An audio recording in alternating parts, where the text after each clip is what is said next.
Hi, welcome to a new video. If you're new, welcome. My name is Nora and I started this YouTube channel because I wanted to document my taper story, my taper journey. I taper benzo right now and I'm also taking an antidepressant and sleep medication, but that will follow whenever I'm done with the first benzo. But I also wanted to create more awareness around this topic because I know from personal experience that it can be a very lonely road. People in my area, in my family, my GP, my psychiatrist, they don't know a lot about benzo withdrawal. So I really felt alone. And I'm still very sad about that. So I just wanted to create this channel to create more awareness and also to communicate with you who also been through this or are currently in withdrawal. So today's topic is also a very important topic because I wanted to talk about how I felt while being a mother of two kids. I have two boys. They're 9 and 10 years old. Last year they were obvious 8 and 9. And I was so sick that I could not take care of my kids full time. The first few months I had to go to my mother. She lives like a 2-hour drive from my place. And I had to go to her place because I could not cook. I could not do groceries. I was so sensitive to sound. I was sensitive to light. I was sensitive to food.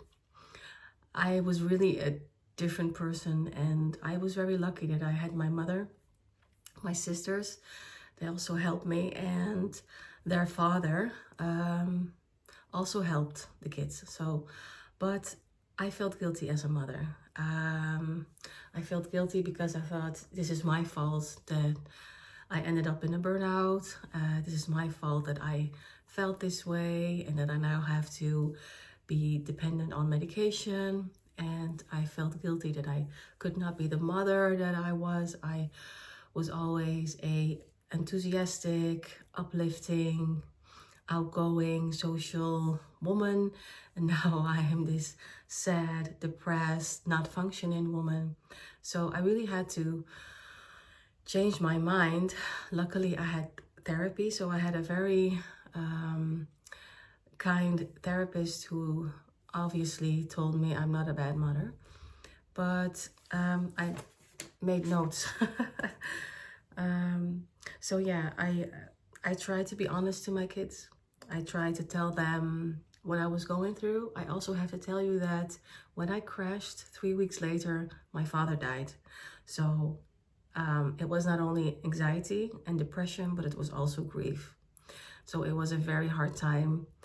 There were weeks I was crying all day, and I had to hide myself from my kids because I didn't want them to see me cry all day. I tried to be honest to them, but not too much information that it would bother them. And I think that is important to, when your kids have the age, of course. If they're like 2 or 3, you can't communicate with them at that like that. But they had the age that I could communicate with them, tell them how I felt, and that it's okay to be sad. And of course, my father died, so their grandpa died, so they knew I was sad.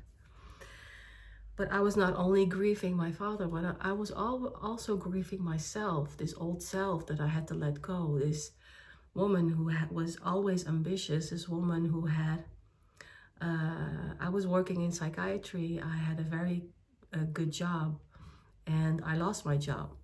So I was down about that as well.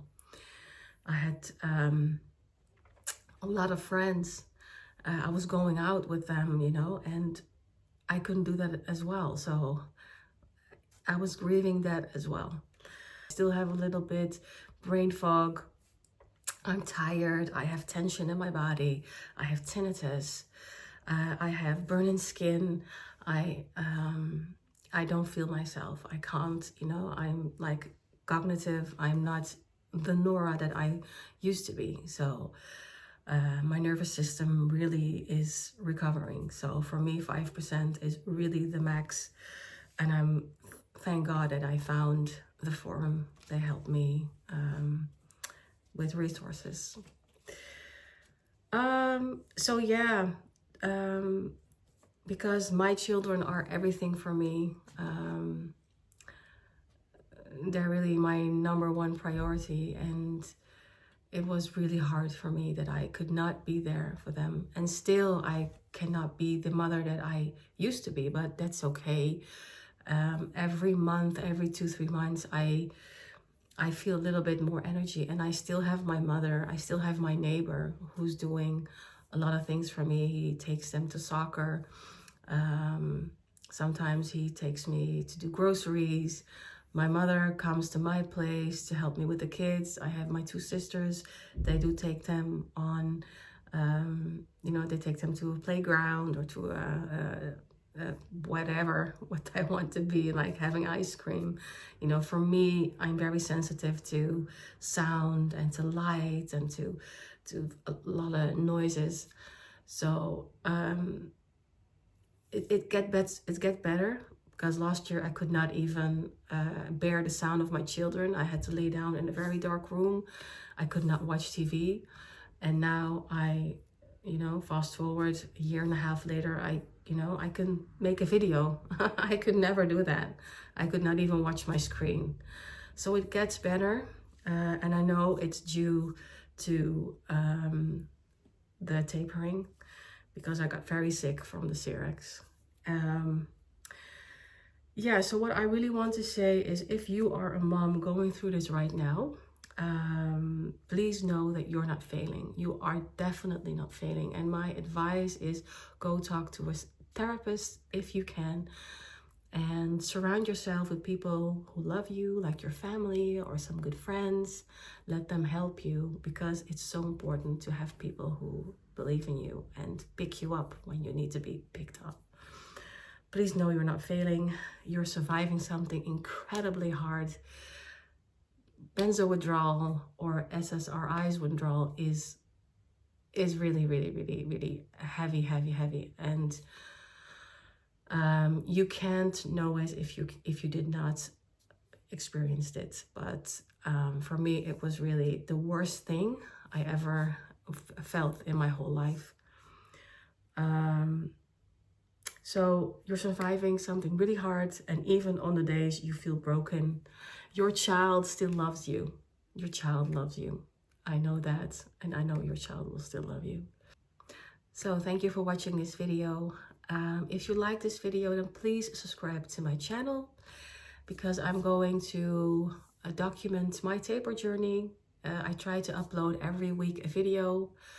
Like I said, I'm currently tapering a benzo, and after that I will taper my antidepressant Prozac, and I also have sleep medication, which I also have to taper. So I don't know which one will come first. But yeah, this is my journey. I'm a very open and honest person. I want to share my experience. I want to give you hope. Sometimes I don't have hope as well, but I have to be strong, and I want to share the heaviness of benzo withdrawal, because not a lot of people know this. Thank you for watching, and I'll see you at the next video. Bye.